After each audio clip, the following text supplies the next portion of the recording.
reads Campaign of Arhant by Nedjadi. I'm Percy. I play Prosper. We both use he, him pronouns. I'm Kory. I play Jules. Jules uses they, them. I use any and all pronouns. I'm Leo. I use they, them, theirs, and he, him, his pronouns. And I'm playing Trinket. He uses any pronouns.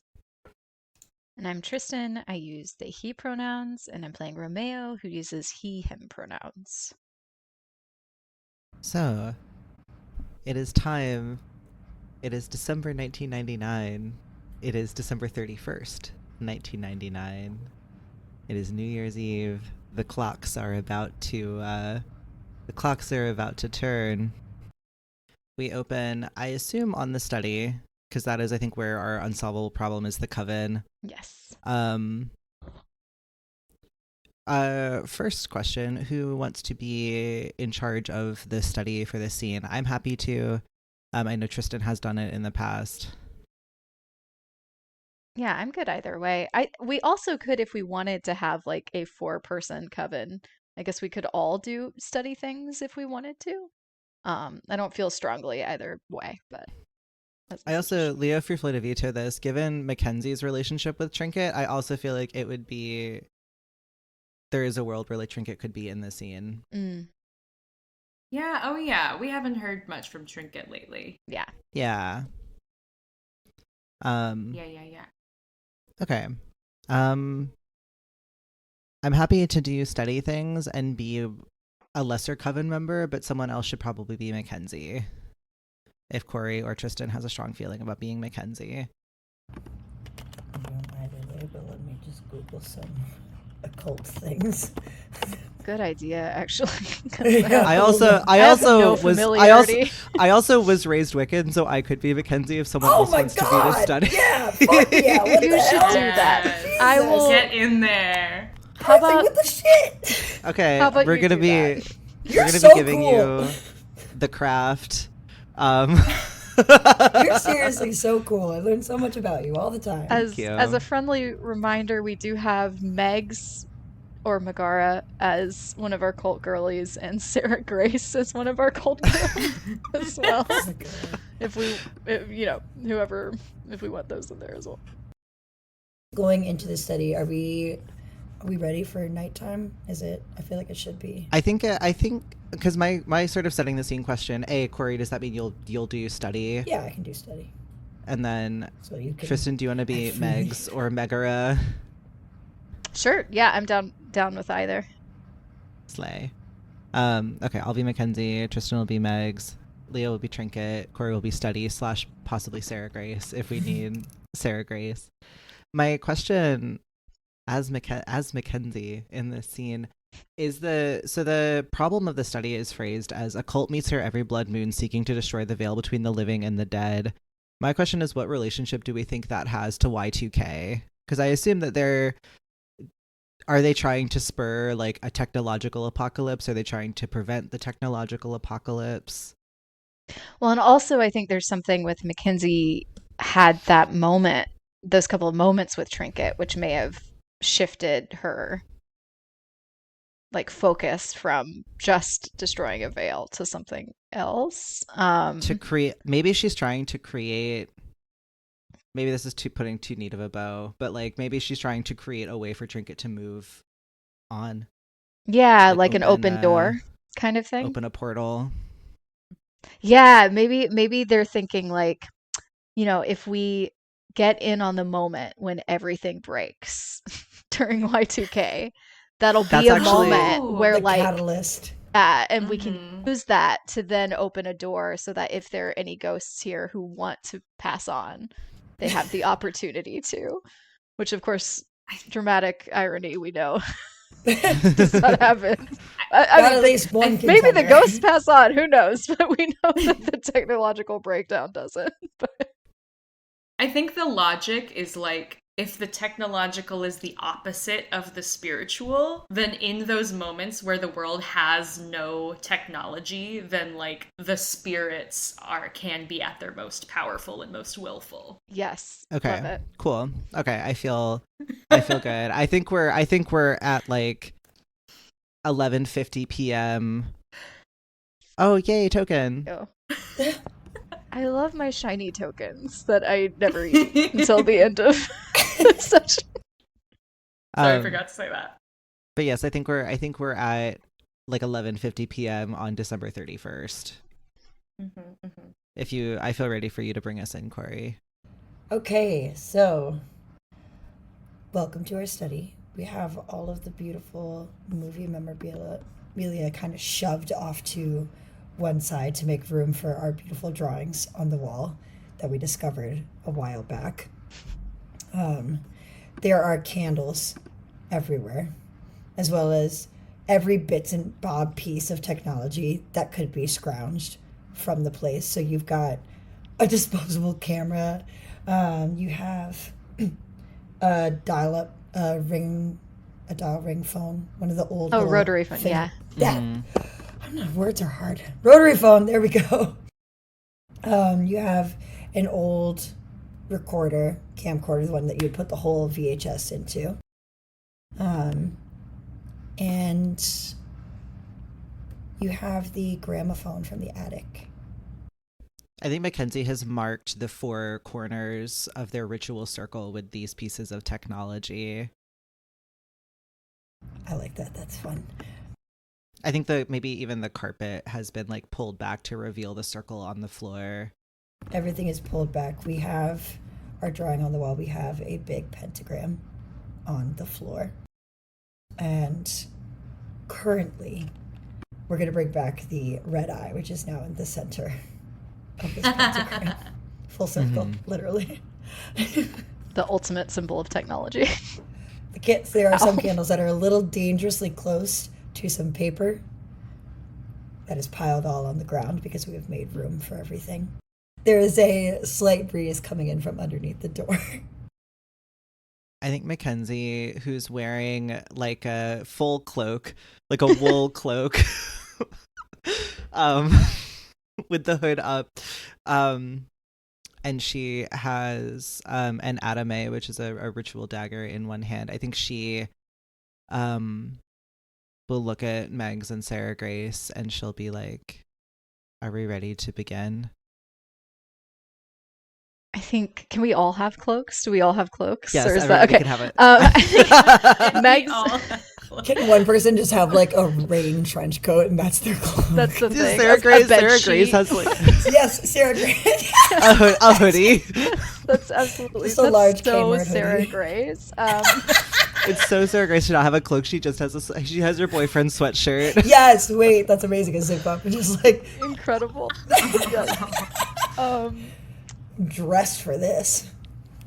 Megs had put aside her cloak, I think, to help move stuff around, and because I really want to bring the 90s in, is wearing like a long sleeve crew neck shirt with like self-made thumb holes and like a strappy like dress that's really long and like black with floral motifs on it.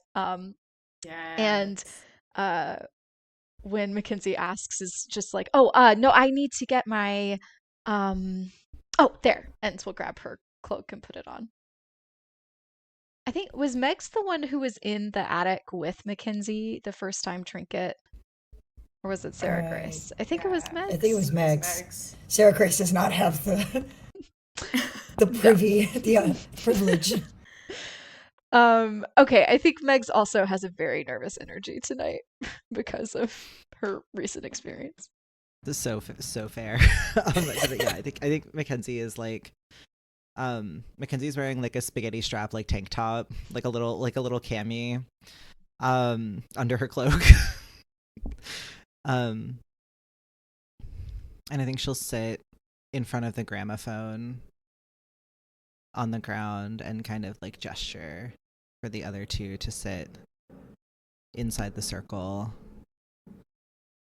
And she'll uncork a bottle of wine and pour it into like a chalice.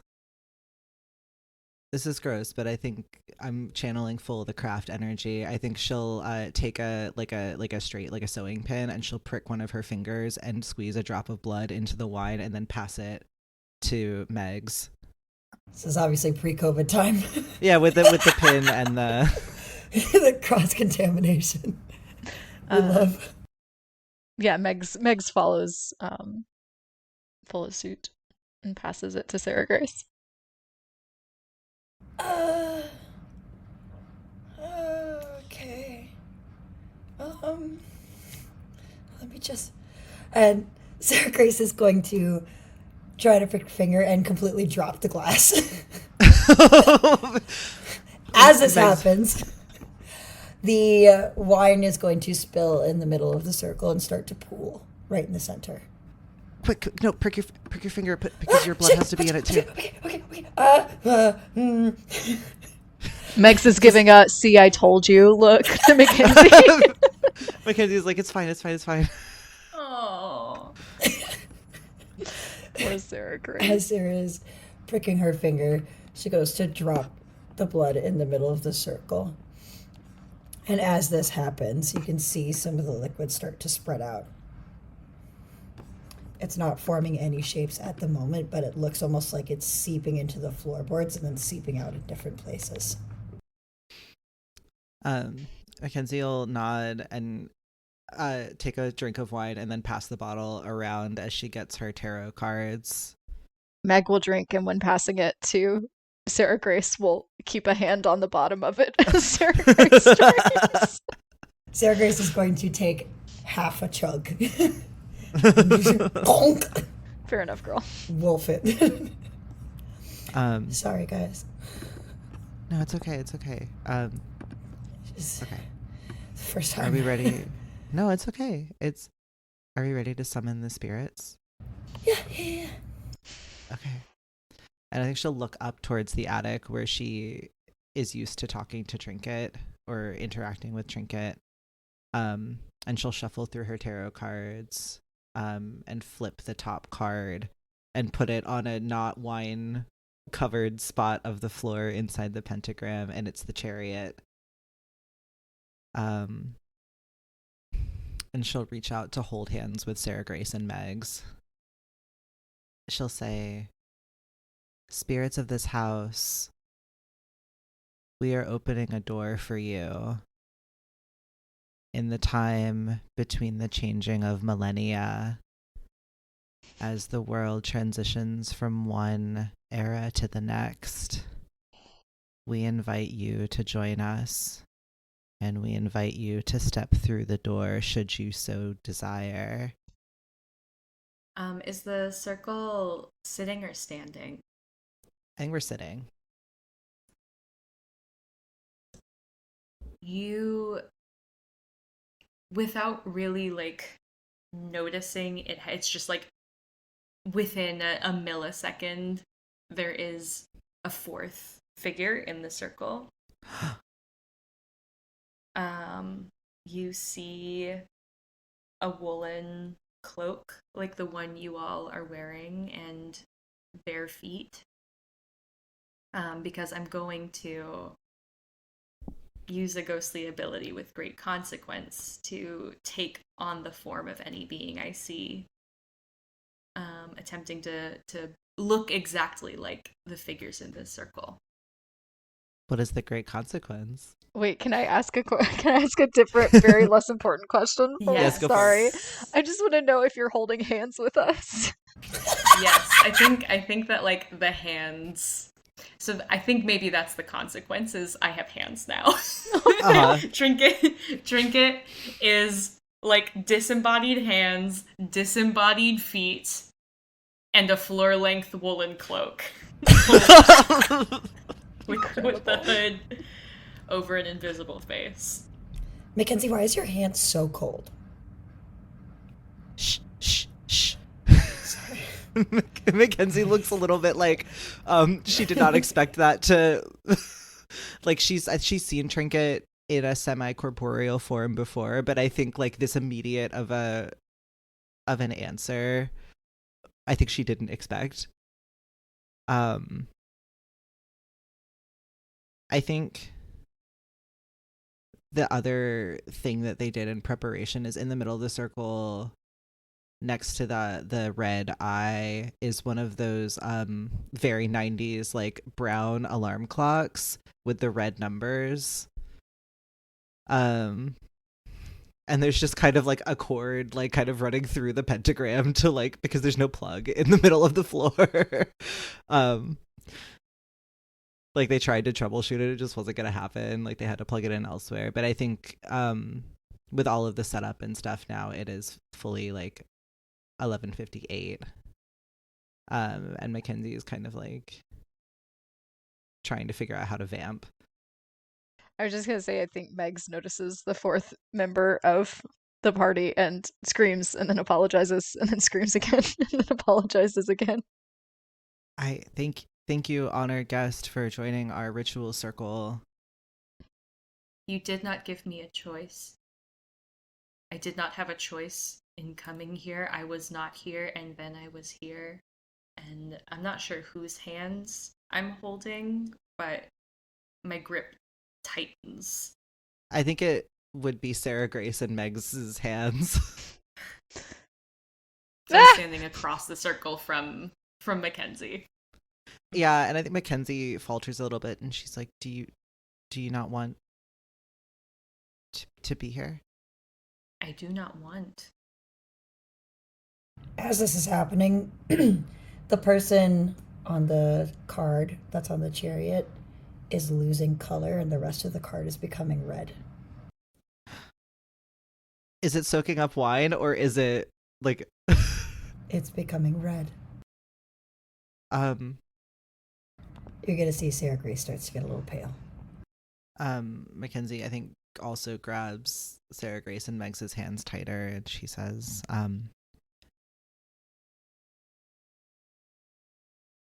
the veil will be thinner than it ever has been. I don't know what that means, but it could be an opportunity. An opportunity for what? You said you don't want to be here, right? Well, you don't want anything. I don't want to be. They say that everything's going to be destroyed. And I don't know if that's true, but... What does this have to do with me? Maybe...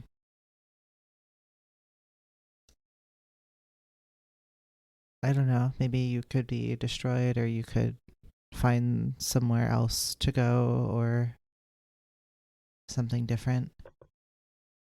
You believe you have the power to make this happen.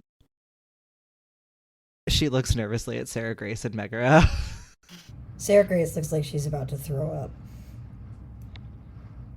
And she starts to pitch forward, and her voice changes. What have you done? I told you not to play with things you don't understand. What have you done? A familiar voice is going to enter now. Can someone explain why the fuck we're down here? What the hell are you doing? Why do you have hands? Is that you, Jules? No, it's Santa Claus. Merry Christmas. Children, you have made a great mistake. Yep. You do not know the being that you have invited here. You do not know what you do. I would have loved an invitation just so I could turn it down. This is what the fuck is going on. Who are the... Okay. Are we getting answers, or you just gonna stand there with your mouths open like fish? Hello? Mackenzie, are you still you? Mackenzie, are you still you? I'm still me. I'm still me. Are you still you? I think I'm still me. I think so. Shitting me. God. Jules, these children are playing with powers they do not understand. Ah! They believe that we can be unmade somehow. Alright, listen, fuckos. You think we haven't tried that?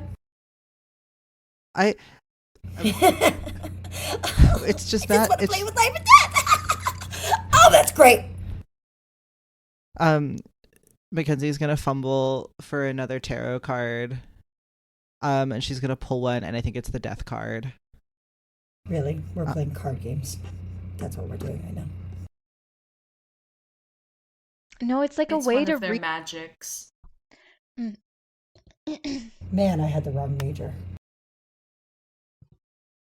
Well, this is what she's fully just talking to Meg. To Meg, she's like, "Well, this is we wanted to we did it. We summoned them." Yeah, so now what? Congratulations. Very funny. What do you want to do now? Oh, I was just saying, are we at like a minute till? I think we're at like a minute. Well, I mean, it hasn't happened yet, so we don't. If they can just, if we can just make it another minute, maybe. Anyone can do anything for a minute. Maybe. His trinkets And your friend, her hands so tight. can your friend survive Jules for a minute? Yeah. Whose friends is Do you have any idea?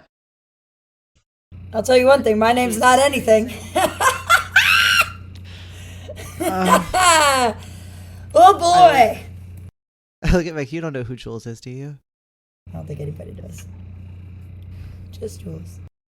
I think as we hit the like minute before midnight mark, the wine on the floor starts to flow into like the little grooves of the pentagram that's been carved into the wood. I think maybe some of the wine has like pooled at Trinket's feet and is like lapping at their toes like waves on a shore.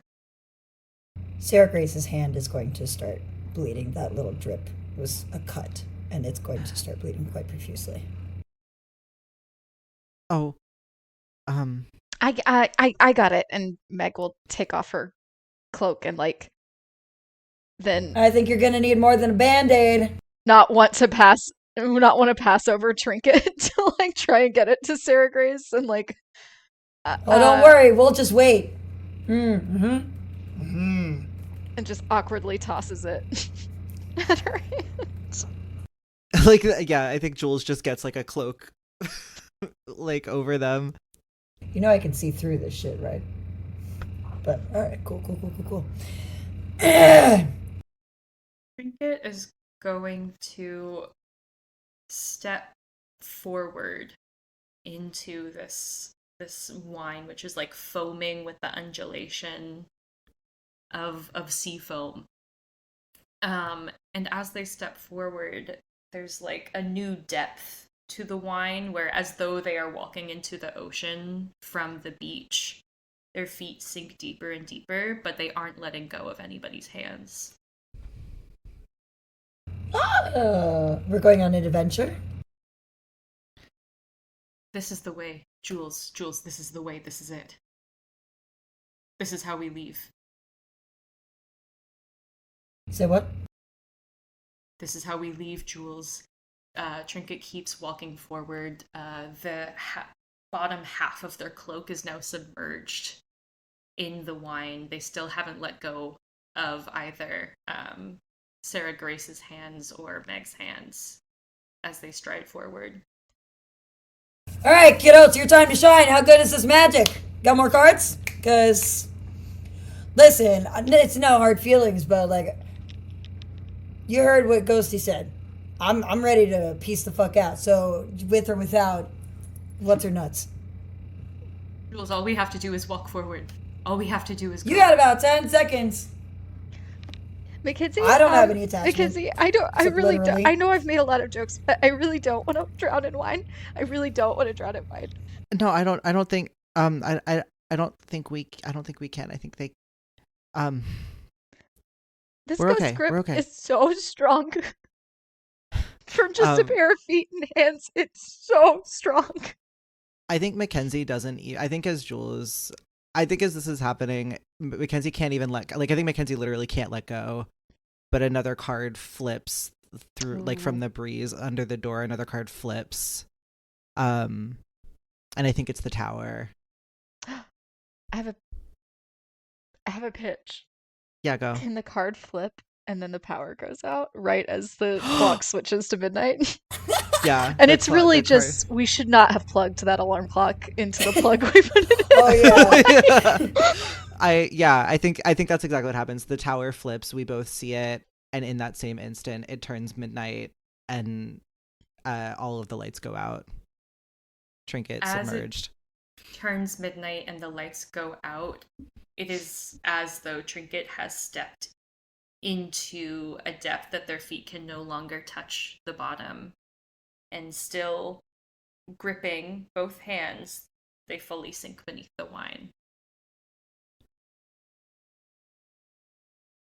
Sarah Grace's head is going to tumble in. Let go. And Let go. start to fall in. Mackenzie lets go of Megs and tries to grab Sarah Grace's waist. At this point, the current is becoming strong, almost like a whirlpool, pulling people in. You are going to see the only light that comes on is this red eye in the center. Oh no. How? Unfortunately, no. But I guess Hell's the guy, right? Whatever. Anyways, it doesn't matter. Hell can be anyone. We're all hell in this moment.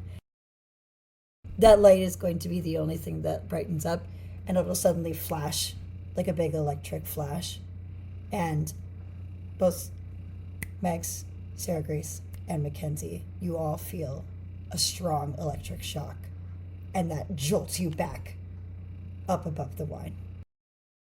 At this point, everything is starting to seep down into the floor. The wine is going away, and the cards are left in front of each of you. In front of Mackenzie is death. In front of Megs is the chariot, and in front of Sarah Grace is the tower. Are Trinket's hands still? What happens with Trinket's hands as that as the I haven't let go. Trinket hasn't let go. And this wine pool is getting smaller and smaller. I'm going to spend 2 tokens to become physical and real for now and become very heavy. My hooded, where my face would be, like the hood, and inside it is just like filling with wine itself, is going to come out of the wine and say, "It won't take me alone. It won't take me alone. Let them go. If I let them go, I stay. No. You said you wanted this. You said you wanted this. You made this And happen. I'm going with you, brought me fucker. here." Hey! Hey! With the brain that you don't have. Hi! Remember me? I'll go. We're going. We're doing this, okay? It needs a These living kids don't- being. It tasted the blood. It tasted their blood, and it needs something that has bled. That's the only way it Y'all will like a take dead us. rat or If something? each one of us takes something that has bled, Anybody have like please. a mousetrap something somewhere? Unless somebody wants to go on a very expensive vacation for the rest of their lives. No. I don't want that. Sarah Grace, are you there? She's busy. Listen. We have been waiting for this for a very long time. I understand you want to do your little project here and have your little fun and play all your little games. But this is about to be very serious. I don't know if you could tell by the fact that you almost died once, and now that we are almost not going to die again.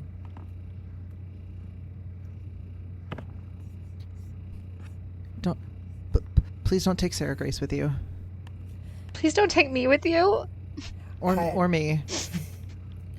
Well, we didn't really set this up. This was kind of your whole thing. So, figure it out. That'd be great. Thanks. Trinket is being, like, shoved up through this tiny pool of wine. The cloak is unsubmerging forcefully. Trinket shrieks and says, "You foolish children, you foolish children, you don't know what you do. How dare you? How dare you dangle this in front of us? I have waited millennia. You have no idea what you have done." You think you can shed blood and it won't have a consequence?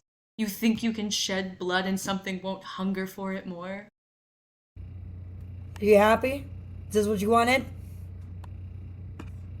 You didn't really think about this part, huh? You were just gonna have a cute little time with ghosties and be best friends and just go off in your merry little ways, and that was gonna be ha ha ha ha ha, very very funny, kiki, and go talk about it later and write a book.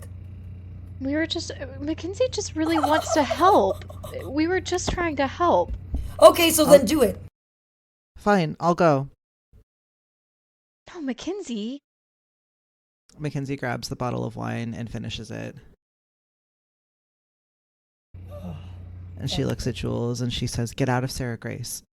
Listen, trying seems to be a trend.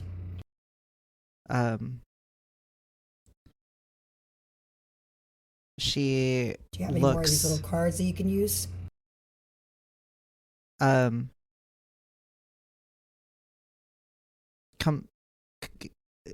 get out of Sarah Grace. You can be in here instead. All right. I'm going to stand up and just slowly walk over to you. Take my hoodie and just like wrap around like this and slowly transfer over. Sarah Grace is going to come to and be like, "Did I miss it?" Just lie down, Sarah Grace. Just lie down. Use the cloak on your finger and lie down. Aren't you like that's anemic? A lot of blood. I know. I think I need some spinach. She's gonna go lie down and like pass out immediately. Mackenzie's just clutching the hoodie to her chest. Instead of having Jules completely take over you, you're just going to feel this hoodie become extremely ice cold. Almost like it's been sitting out in the snow. Mackenzie's gonna lay the hoodie down into the wine. And she's just kind of pushing at Trinket's cloak and at the hoodie, trying to like push it down. We just want to leave. I want to help you do that. I think I owe that to both of you. Yeah. I'm going to take... This hoodie is just going to slowly float over to Trinket. And choose your next action. I think Trinket is going to turn their hood toward Mackenzie, holding the hoodie to their chest. And Trinket is going to say so quietly, "Please. Please." And I think it's at this moment that the lights come back on. I think Mackenzie falls to her knees and she tries to put her hand into the wine, but as the lights come back on, it's just a puddle on the floor with a hoodie and a cloak floating in it. And it's 12:02. And she's crying. And she's saying, take me. You could take me. Well, we tried. Trinket's hands and feet are stained wine red. And they're just like a mess on the floor, sobbing. Listen, I'd say it's no hard feelings, but I think I'd be lying for both of us. Mackenzie's like hysterical, like she is pounding on the floor. Can we see Trinket and Jules now, or has that changed with the lights and everything shifting? What do y'all want? I think you can see a faint outline, but we're fading.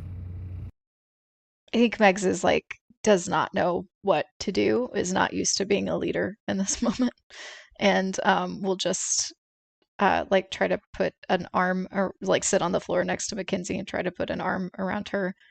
And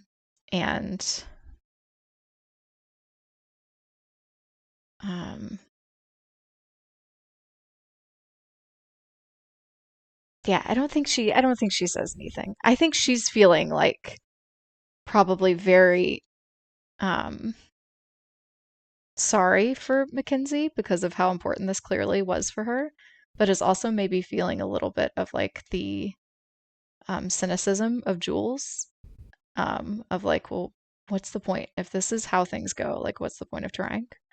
Yeah. Well, If I may, I wonder if Trinket and Jules sink into the lost room yeah.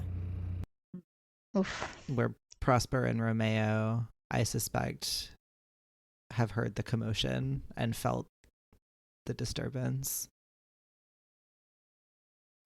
Trinket is just a mass on the ground, trying to not even really trying to like regain control, just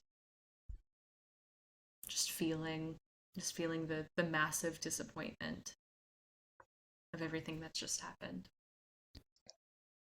I think in this empty, barren room, all sort of wood, there's just a persistent drip of wine into the middle of the floor, and kind of guttering candles in the corners. And Trinket and Jules. Well, kids, this has been fun. I guess we'll see you around. We could have made them go. Let We it could go. have pulled them. We could have, if you didn't have to run your mouth, we could have just brought them with us, and we could be gone. They didn't want to go. You're not to force anyone else on that. That's Why not? I was forced to stay here. They've summoned me over and over again. They treat me like their toy, their doll. And look, you're sorry, kids, right? Right? We're sorry. We're very sorry. Yes, yes, yes. All right. Well, I would assume that they were sorry. They're going through a lot. It's hard right now, I guess. Just because you're upset, listen, if there's anything that I know, I know what it feels like when you're upset. I get it. I really do. But they have their lives and their choices. We can judge them all we want for it, but those are theirs.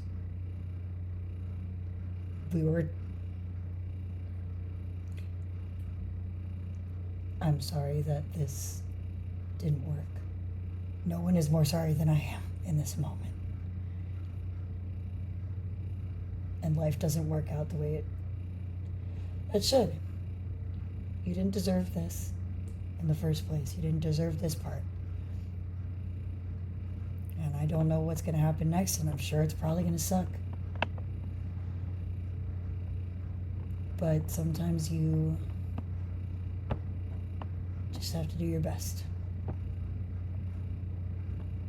And hope that maybe things will get better.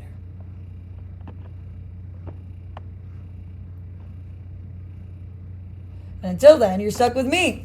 So, can't get much worse than that, huh? Gotta get better from here on out. I think at this moment in this lost room, Prosper chooses to become visible, laying kind of flat on like an exposed rafter. I also think Kory should take a token for reach out and hold another's pain as your own moment with Trinket. Yay, token. In the moment, like the breath of not speaking, Romeo also kind of slides into the room, having been eavesdropping. Oh, look, the gang's all here. I'm sorry.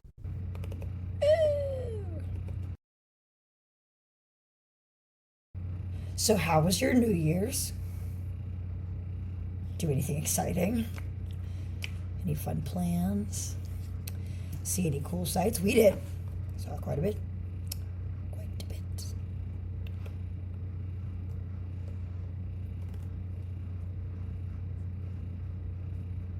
Too soon?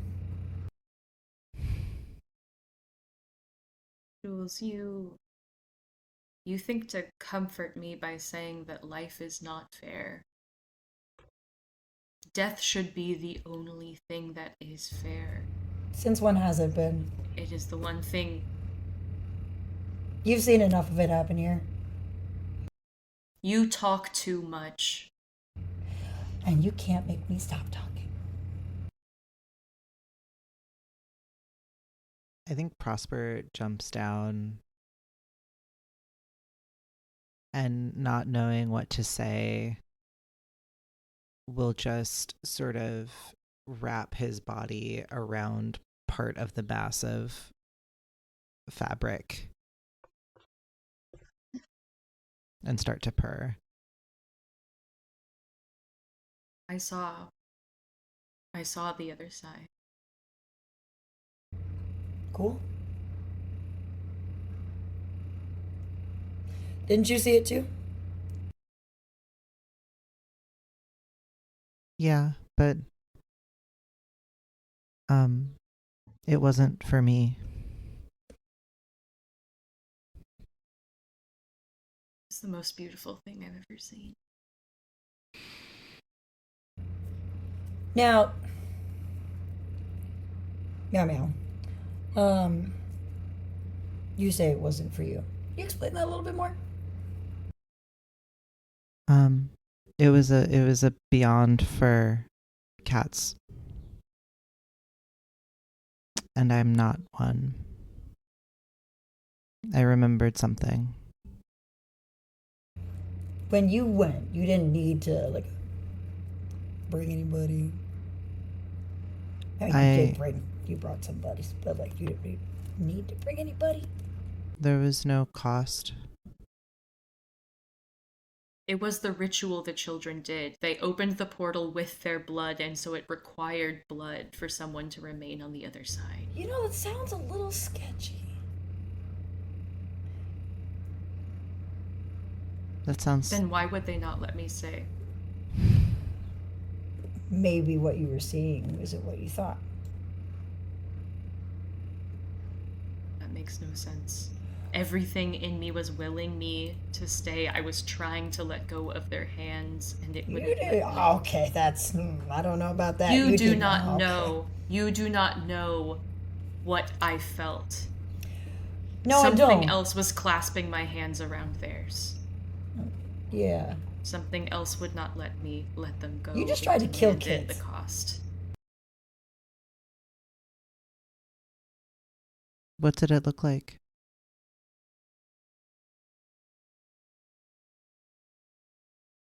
A sea of night. Like an ocean made of silk. And you could fall into it and it would swaddle you up and just be soft and warm and cool. All my time in this form I have been hungry. And on the other side I didn't feel that hunger.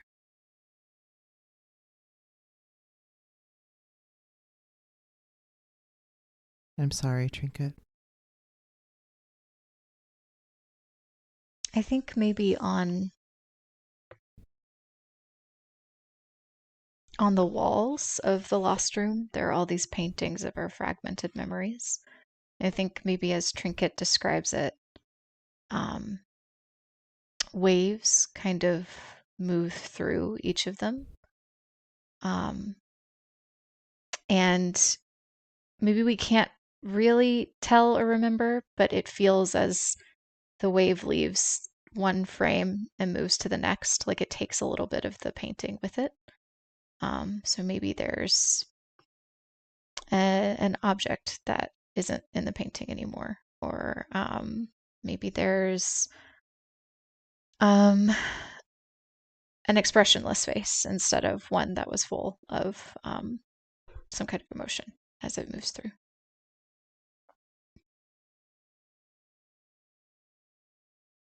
Would not have chosen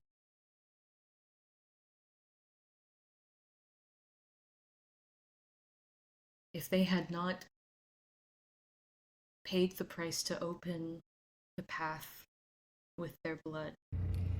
They made a choice. If and they they had made a new known- choice. If they had another way, if they had not been so reckless. Maybe there is another way. Not one within my power. Okay, well, that wasn't our power either. Exactly. So, I have to wait for them to choose another reckless path which they may or may not decide to follow through on. And that's entirely their choice. You speak a lot of choice for someone who carelessly rends others to pieces. I don't think that was very careless. I don't remember you being there, but okay. Maybe you should go talk to Gam downstairs. She can probably explain things a little bit better than I can. I have spoken with her for centuries. Yeah, maybe a few more. I was Trinket. here when she arrived. Oh. Trinket, do you feel that in being here you have been wronged? I feel that my being here is a punishment. Interesting.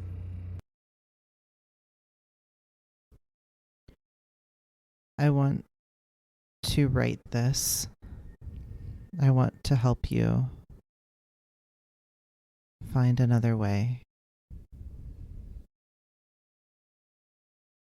All ways are hidden to me.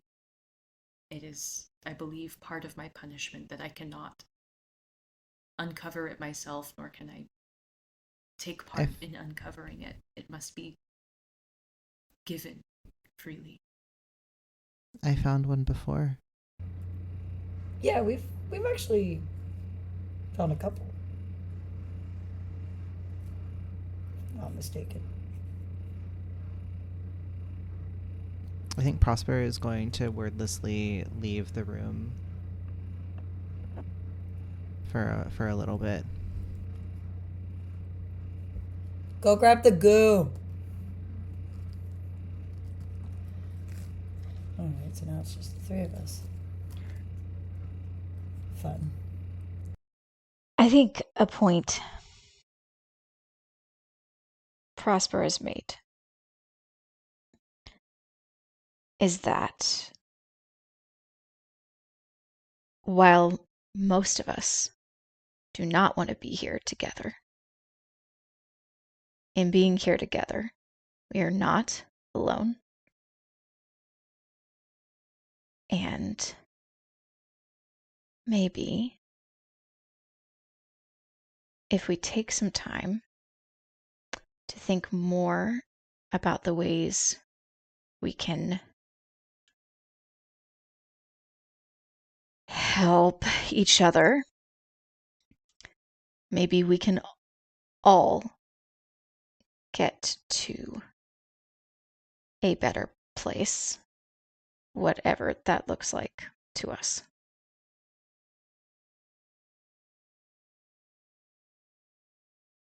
Don't give me that expression, Jules. I'm talking about you too. I wasn't looking at you. I was looking at Sourpuss. Not the puss. The Sourpuss.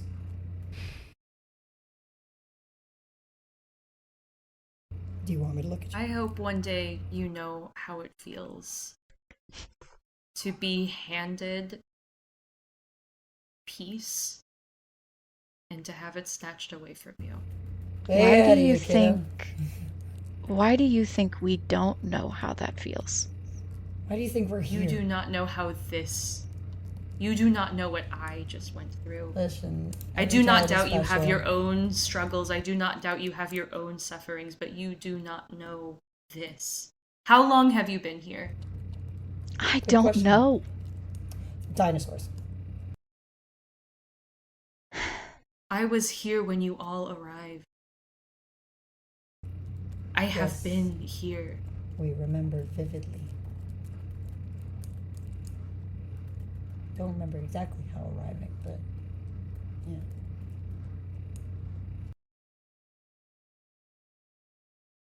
I am not interested in sharing space with those who would make light of or minimize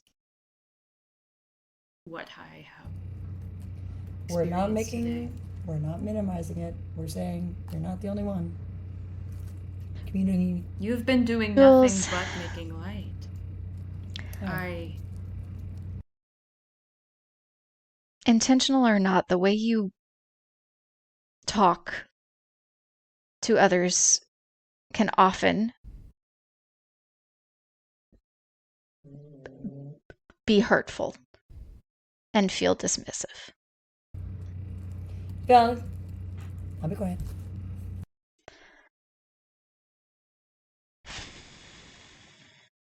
Romeo just deep sigh sits in one of the tiny like dining room chairs in here, like lights a cigarette, takes a deep puff.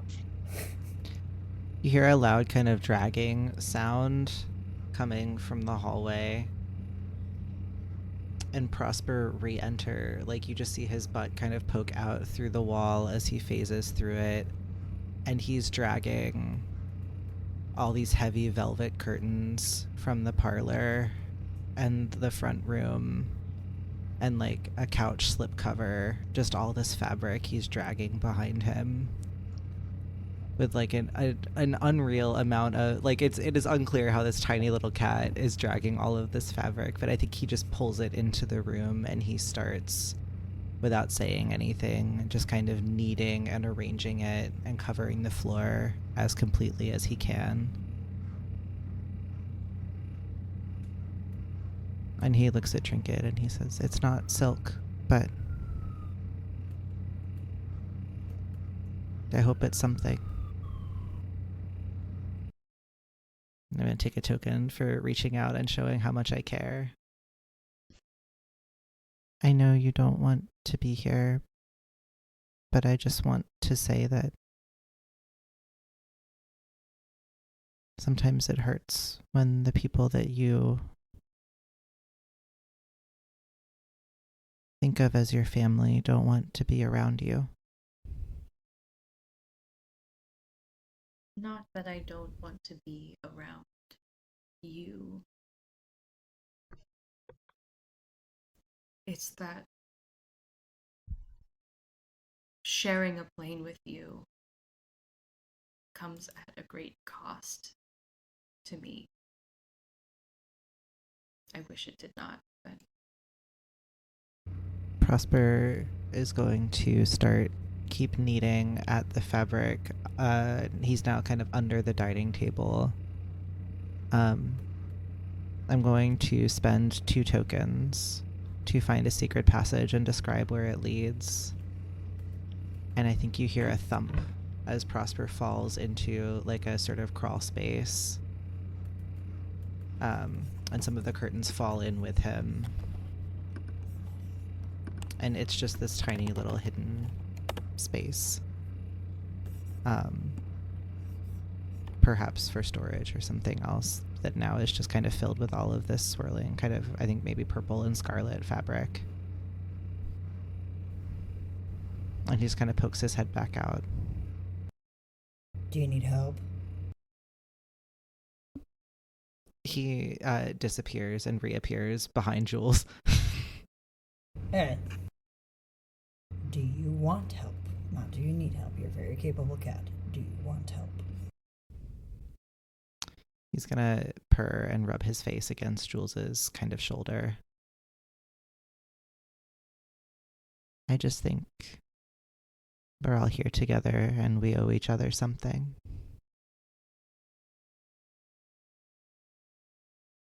whether we would like to be here or not. I think I want to choose a room thing. Mm-hmm. I don't know. I'm curious what people think, because I think it could be interesting to like have a moment, an offer proof of the life you once lived moment all together. Yeah. Do people feel they like that? Okay. I do like that. So I think Romeo is like looking more closely at the curtains. And then there's like a spark, and maybe it's even in one of the paintings where like a painting gets a little more clear or something. And he reaches down and finds that he's just fully able to like grasp the curtain. And he says, there was there was a theater in town, a movie theater that I loved to go to, and I think these were the curtains. I don't know how they got here. And I'll ask, how is this object related to your past too, to anyone who wants to answer it? Prosper says, I remember being in a play at school when I was very young and wrapping myself inside the curtain because I was too afraid to go on stage. Do you remember what show it was? It was a musical. Peter Pan, I think. That's a fun one. It's a good show. I was a pirate. I'm sure you were very good.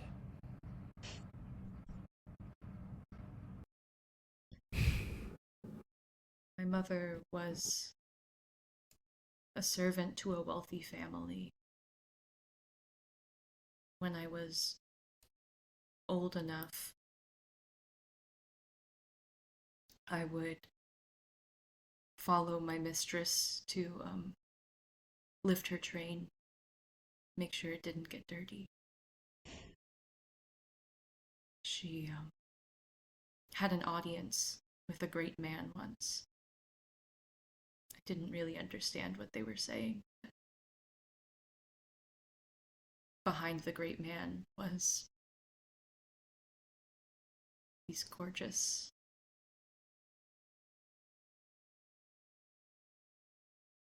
all sorts of decoration, gold and scarlet, and these curtains flowed behind him. They're pretty cool curtains.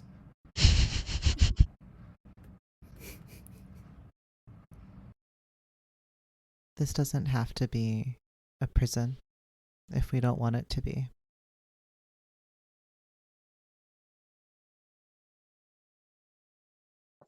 Or maybe At we least- can... Oh, you finish. Well, at least that's how I feel. And maybe it's not that way for all of us, but I hope we can find ways to make the most of it when it's what we have. I know Jules wouldn't have me here, but I am a pretty good dancer. Well, now that I know I can like punch you and you can sew yourself back together, I mean, deal. I am very sore about that. Literally, though. Romeo takes another big drag of the cigarette. This is a line. Prosper's gonna crawl into Jules's lap and show his open desire for affection. Thank goodness allergies don't carry over into the afterlife. Or at least, they don't have Ghost Claritin, do they? Froster's gonna laugh and say, I don't think Trinket and Romeo know what Claritin is.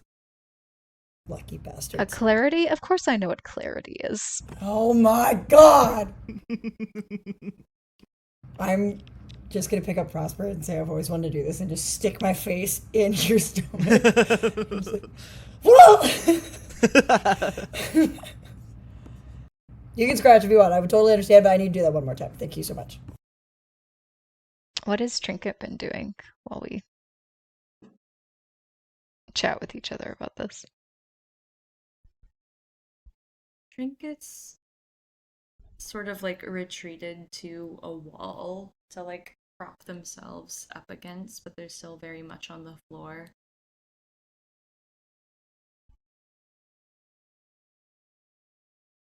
I think Trinket's in a place of like what do I do now? I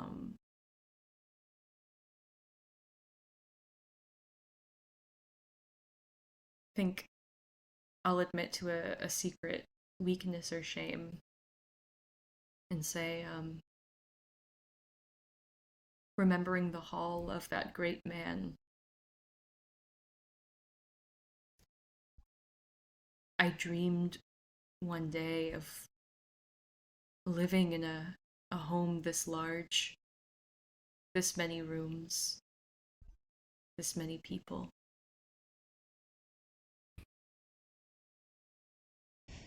And now it seems I'll never leave it.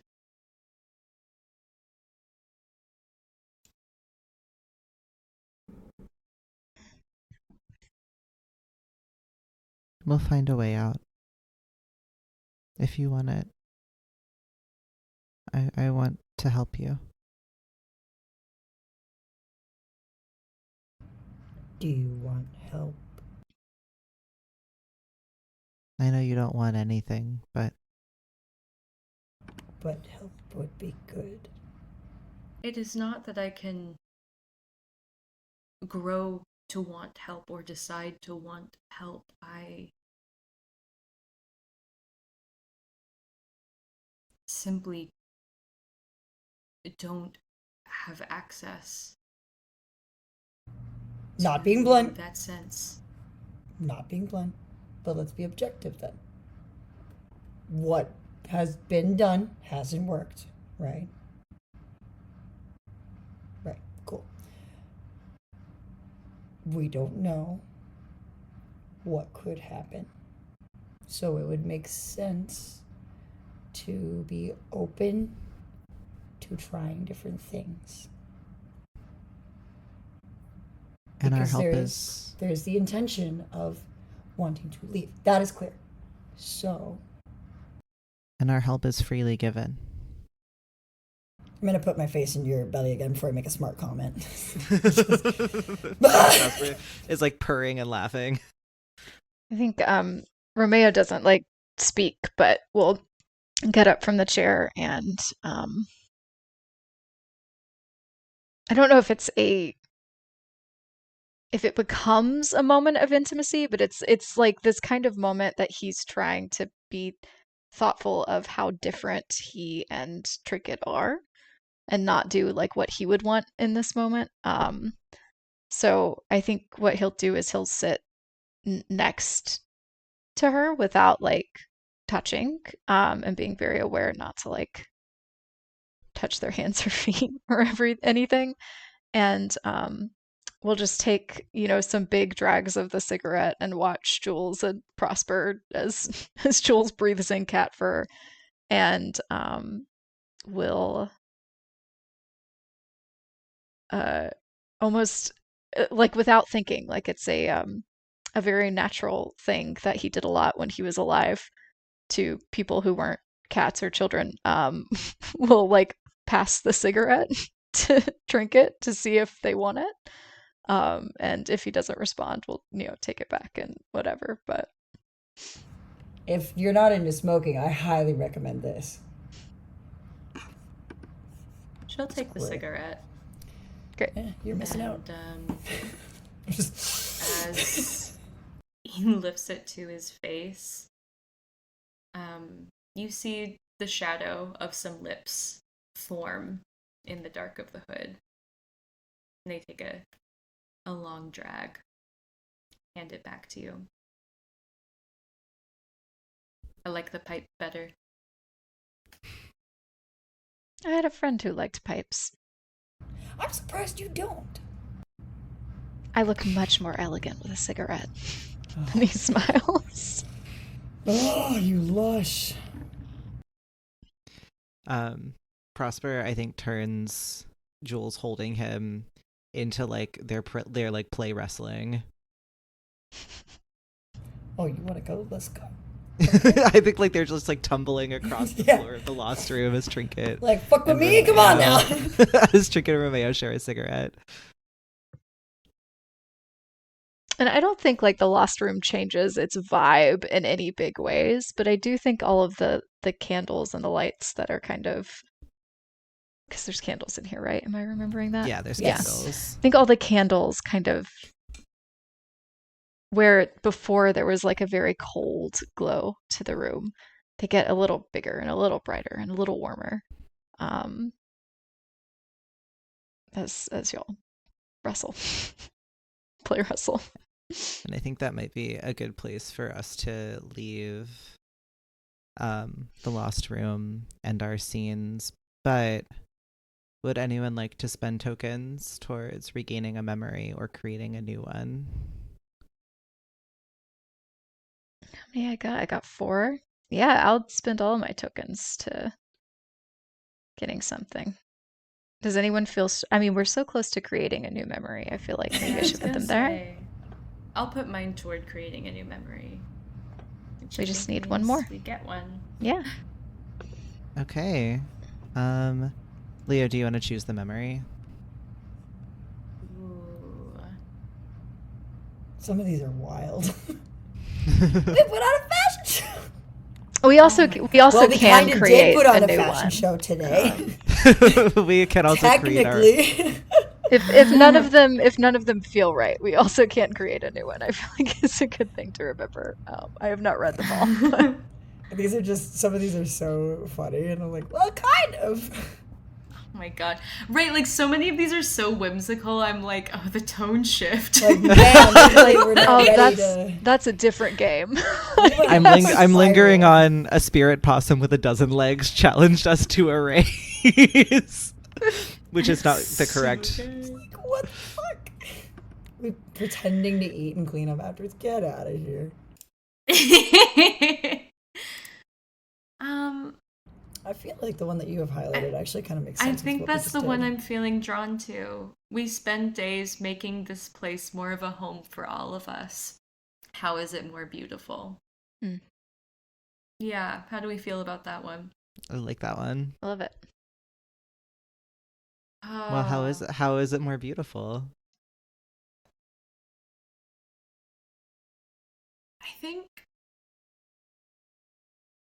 I think Trinket's contributions are that like some sensory things that aren't necessarily like visible beautification. I think they now like carry the smell of pipe tobacco as they move around the house, which emanates a sense of like warmth and hearth and home. And they've taken up singing this old Scottish ballad, Loch Lomond. Oh, that's a good song. Bop. Total bop, which I highly recommend taking a listen to. But it's essentially about 2 Scottish men who are in prison. One is to be put to death and one is to be set free. And the one who is going to be put to death says that he'll return to the homeland before the living one can return on foot, because he'll be taking the road of the fairies back home. It's such a good song. It fucking hits. Damn. So good. What a deep cut. What's wild is I have heard this song plenty of times and had no idea that that was the context for the song at all. Mhm. So those are Trinket's contributions. I'd love to hear what do others contribute to make this place more beautiful. Jules is gonna learn how to knit with Granny. Incredible. Incredible. I'm so happy to hear this. It's all I coming think together. Granny Simpkins just like they're both so full of sass and like very brash in their criticisms in ways that like match each other very well. Oh yeah, we're just shithead soulmates in a way.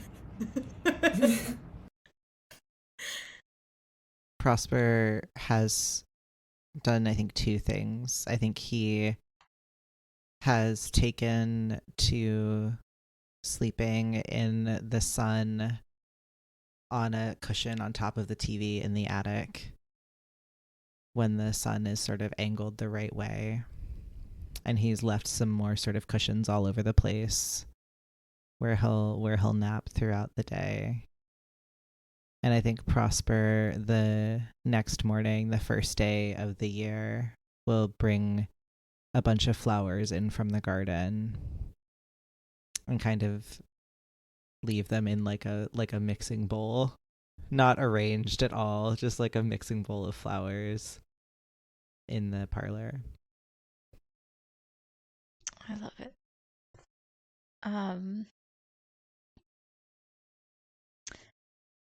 I think Romeo tries to continue some of the work Prosper did in the Lost Room with all the curtains and like makes like a space that's basically a little nest. That's like if you need to not be around any of the living people and also want to just curl up in a ball, there's a little nest of curtains for that.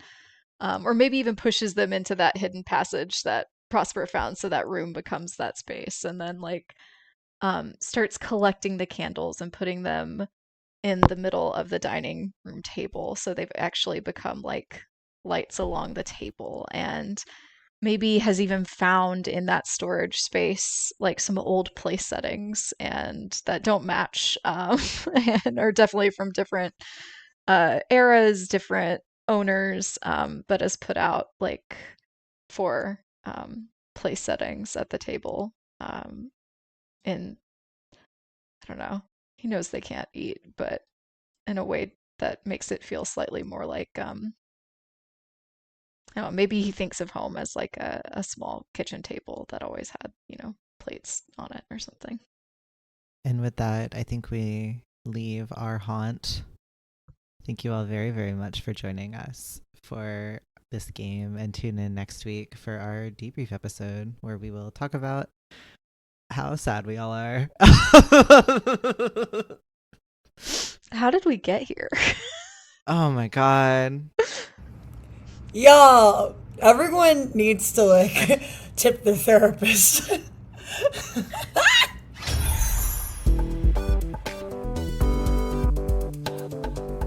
Dungeons and Drama Nerds is produced by Percival Hornak and Nicholas Orvis, and this episode was mixed and edited by Percival Hornak.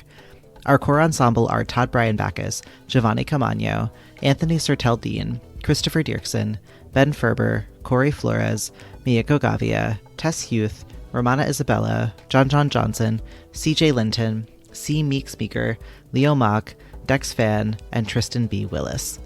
Our game of Ray Nedjadi's Our Haunt features Percival Hornak as Prosper, Kory Flores as Jules, Leo Mock as Trinket, and Tristan B. Willis as Romeo. If you'd like to help us continue exploring the intersections of theater and tabletop role-playing games, consider leaving us a review on your podcast app of choice or supporting us and getting access to our patron-only bonus content at patreon.com/dungeonsanddramanerds. You can find our social media and website links, including our cast bios, at the link tree in our show notes. And be sure to tune in soon for another episode of Dungeons and Drama Nerds.